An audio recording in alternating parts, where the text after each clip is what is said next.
Hello friends, कैसे हो आप सब। आई होप कि आप सब अच्छे होंगे और आप सभी की पढ़ाई भी अच्छी चल रही होगी। फ्रेंड्स, आज की वीडियो में हम अगस्त 2025 के करंट अफेयर्स के बारे में अध्ययन करने वाले हैं। इस वीडियो में हम अगस्त मंथ के जितने भी करंट अफेयर्स से इंपॉर्टेंट क्वेश्चन हुए हैं उनके बारे में अध्ययन करेंगे। तो चलिए फ्रेंड्स, आज की वीडियो स्टार्ट करते हैं। तो फ्रेंड्स, आज का फर्स्ट क्वेश्चन है, तेंदुलकर एंडरसन ट्रॉफी के पहले संस्करण में सबसे अधिक रन किस खिलाड़ी ने बनाए थे।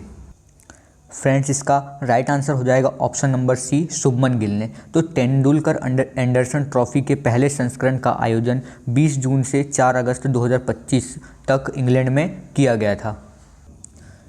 इसमें भारत और इंग्लैंड के बीच 5 टेस्ट मैच खेले गए थे और इन 5 टेस्ट में से भारत और इंग्लैंड दोनों ने 2-2 मैच जीते और 1 मैच ड्रा रहा, जिसके कारण यह चैंपियनशिप ड्रा रही, यानी कि यह जो ट्रॉफी थी ड्रा रही। Tendulkar Anderson trophy Pataudi trophy एवं एंथोनी डी मेलो ट्रॉफी को मिलाकर बनाई गई है। इसका नाम सचिन तेंदुलकर जो कि भारत के हैं और जेम्स एंडरसन जो कि इंग्लैंड के तेज गेंदबाज है के नाम पर रखा गया है, यानी कि सचिन तेंदुलकर और जेम्स एंडरसन के नाम पर इस चैंपियनशिप का नाम रखा गया है। इसमें सर्वाधिक रन शुभमन गिल ने 754 रन बनाए हैं, जबकि सर्वाधिक विकेट किसने लिया है, मोहम्मद सिराज ने लिया है जो कि भारत के हैं। प्लेयर ऑफ द सीरीज कौन रहा है, हैरी ब्रूक इंग्लैंड के रहे हैं और शुभमन गिल, दोनों को प्लेयर ऑफ द सीरीज दिया गया है, यानी कि player of the series Harry Brook and Shubman Gill रहे हैं। फ्रेंड्स, नेक्स्ट क्वेश्चन है, सुर्खियों में रहा डार्डानेल्स जलडमरू मध्य किन 2 जल निकायों को आपस में जोड़ता है। तो डार्डानेल्स जलडमरू मध्य मरमरा सागर और एजियन सागर को जोड़ता है। डार्डानेल्स जलडमरू मध्य तुर्की देश के उत्तर पश्चिम में स्थित है। यह जलडमरू मध्य मरमरा सागर और एजियन सागर को जोड़ने का काम करता है। इसी के साथ यह जलडमरू मध्य एशिया और यूरोप को अलग भी करता है। हाल ही में तुर्की ने इस जलडमरू मध्य से सभी जहाज़ों के आने जाने पर रोक लगा दी थी।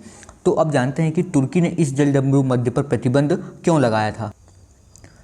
तुर्की के इस जल डमरू मध्य पर प्रतिबंध लगाने का प्रमुख कारण था कि तुर्की के कनाकेले प्रांत के जंगल में आग लग गई थी। इसके कारण इस जल डमरू मध्य में आने और जाने वाले जहाज़ों पर रोक लगा दी गई थी और यह निर्णय यात्रियों की सुरक्षा के लिए लिया गया था। डार्डानेल्स जलडमरू मध्य, इसे स्ट्रेट ऑफ गैलीपोली के नाम से भी जाना जाता है। इसका स्थान तुर्की के उत्तर पश्चिम में स्थित है। किसे जोड़ता है यह, मरमरा सागर और एजियन सागर को जोड़ता है। दोनों भूमध्य सागर के ही हिस्से हैं। और किसे अलग करता है, एशिया और यूरोप को अलग करता है डार्डानेल्स जलडमरू मध्य। बढ़ते हैं नेक्स्ट क्वेश्चन की तरफ। तो नेक्स्ट क्वेश्चन है, व्हाई द कॉन्स्टिट्यूशन मैटर्स नामक पुस्तक किसने।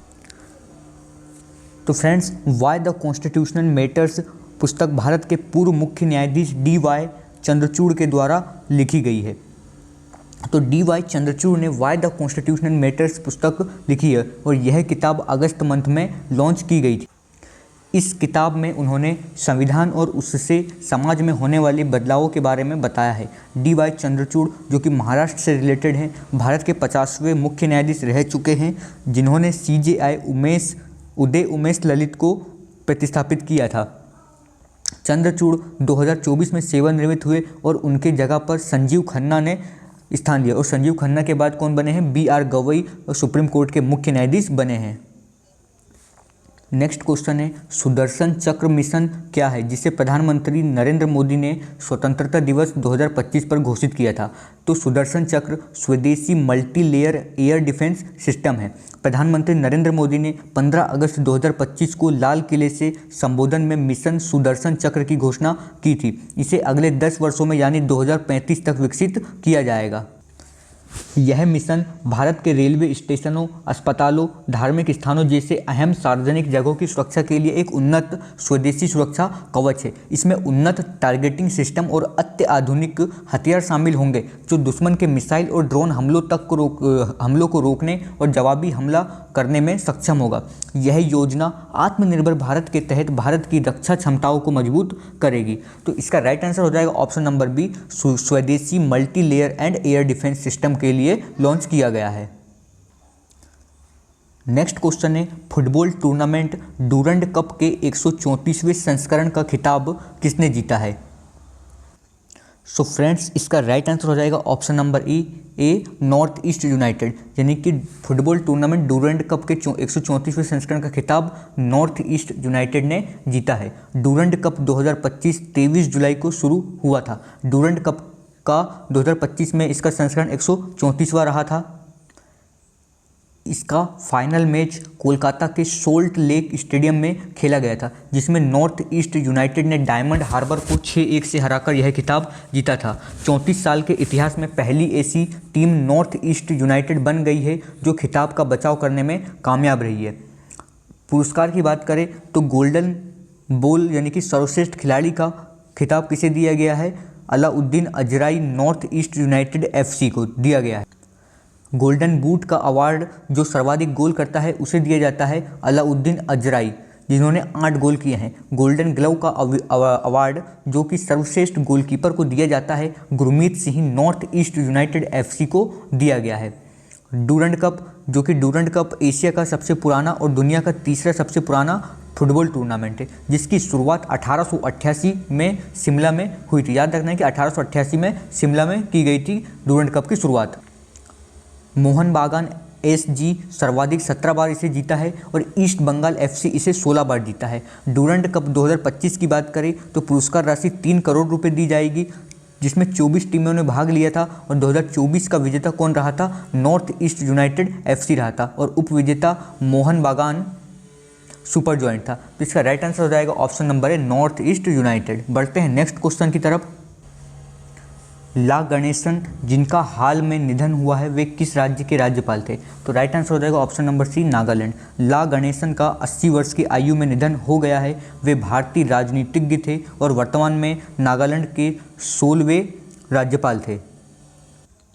ला गणेशन जो कि तमिलनाडु राज्य से रिलेटेड थे, राजनीतिक दल भारतीय जनता पार्टी BJP से थे और वे पश्चिम बंगाल मणिपुर के भी राज्यपाल रह चुके हैं। 2023 से वे नागालैंड के राज्यपाल के रूप में काम कर रहे थे। बढ़ते हैं नेक्स्ट क्वेश्चन की तरफ। स्लाइनेक्स अभ्यास के 12वें संस्करण का आयोजन किन 2 देशों के मध्य किया गया? तो भारत और श्रीलंका के बीच इसका आयोजन किया गया। तो भारत और श्रीलंका के बीच स्लाइनेक्स अभ्यास एक नौसैनिक अभ्यास है जो भारत और श्रीलंका के बीच किया जाता है। इस बार स्लाइनेक्स के 12वें संस्करण का आयोजन 14 से 18 अगस्त को कोलंबो श्रीलंका में किया गया था। भारत ने इसके लिए INS राणा और INS ज्योति शिप्स भेजी थी। यह अभ्यास 2 चरणों में आयोजित किया गया था। पहला चरण जो कि 14 से 16 अगस्त तक हार्बर चरण कहलाया, यानी कि हार्बर चरण कहलाया। 14 से 16 अगस्त तक इसका आयोजन किया गया था।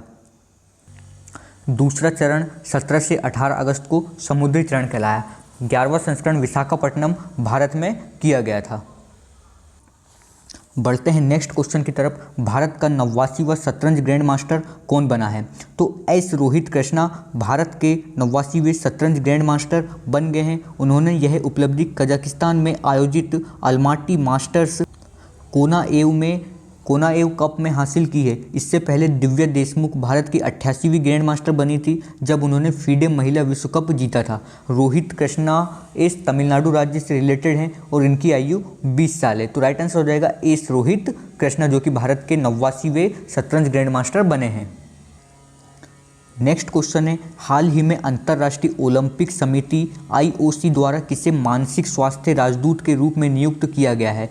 तो राइट आंसर हो जाएगा option number D Abhinav Bindra. अंतर्राष्ट्रीय ओलंपिक समिति IOC ने अभिनव बिंद्रा को मानसिक स्वास्थ्य राजदूत के रूप में नियुक्त किया है। IOC ने टोटल 9 मानसिक स्वास्थ्य राजदूत को नियुक्त किया है, जिसमें से अभिनव बिंद्रा भी एक है। मानसिक स्वास्थ्य राजदूत क्या है? तो ये IOC के मानसिक स्वास्थ्य को लेकर एक राजदूत है। IOC के अलग अलग आयोजनों में ये एथलीटों को मानसिक स्वास्थ्य के बारे में बताएंगे और सिखाएंगे। अभिनव बिंद्रा जो कि भारत के पूर्व भारतीय खेल शूटर हैं, जो कि उत्तराखंड राज्य से रिलेटेड है। व्यक्तिगत ओलंपिक स्वर्ण पदक जीतने वाले पहले भारतीय बने हैं। यह पदक उन्होंने बीजिंग ओलंपिक 2008 में शूटिंग में जीता था, जो कि 10 मीटर एयर राइफल प्रतिस्पर्धा थी। IOC एथलीट आयोग के सदस्य भी हैं ये। आइए जानते हैं कि अभिनव बिंद्रा को कौन कौन से पुरस्कार प्राप्त हुए हैं। तो इन्हें 2000 में अर्जुन पुरस्कार दिया गया है। 2002 में मेजर ध्यानचंद खेल रत्न अवार्ड दिया गया जो कि भारत का सर्वोच्च खेल रत्न पुरस्कार है। 2009 में पद्म भूषण दिया गया है। नेक्स्ट क्वेश्चन है, मिस यूनिवर्स इंडिया 2025 का खिताब किसने जीता है? तो मिस यूनिवर्स इंडिया 2025 का आयोजन 18 अगस्त 2025 को जयपुर राजस्थान में किया और यह पुरस्कार मनिका विश्वकर्मा ने प्राप्त किया था। यानी कि मिस यूनिवर्स इंडिया 2025 का खिताब मनिका विश्वकर्मा ने प्राप्त किया था। यह इस प्रतियोगिता का दूसरा संस्करण था। इसमें मनिका विश्वकर्मा ने अपना नाम किया है। इसी के साथ मनिका विश्वकर्मा मिस यूनिवर्स 2025 के लिए भी क्वालिफाई कर चुकी है। मिस यूनिवर्स इंडिया क्या होता है, आइए इसके बारे में जानते हैं। भारत में एक सौंदर्य प्रतियोगिता है जिसमें भारत का प्रतिनिधित्व, इसे जीतने वाले भारत को मिस यूनिवर्स में प्रतिनिधित्व करता है। यानी कि मिस इंडिया यूनिवर्स बनने वाले भारत को मिस यूनिवर्स में प्रतिनिधित्व करता है, जिसका आयोजक ग्लेमानंद ग्रुप ने करवाया था। पहला संस्करण 2024 में हुआ था, जिसकी विजेता रिया सिंघा थी। आइए अब हम जानते हैं मिस यूनिवर्स क्या है। मिस यूनिवर्स जिसका पहला संस्करण 1952 में किया गया था और 2024 में इसका 73वां संस्करण था, जिसकी विजेता विक्टोरिया किया थेल्विग थी, डेनमार्क की। 2025 में इसका 74वां संस्करण होगा। 21 नवंबर 2025 को नोथुम्बरी थाईलैंड में होगा। भारत की मिस यूनिवर्स विजेता कौन है? पहली बनी थी लारा दत्त 2000 में, पहली सुष्मिता सेन बनी थी 1994 में, और लारा दत्त बन चुकी है, और हरनाथ संधू भी भारत की मिस यूनिवर्स विजेता बन चुकी है। बढ़ते हैं नेक्स्ट क्वेश्चन की तरफ।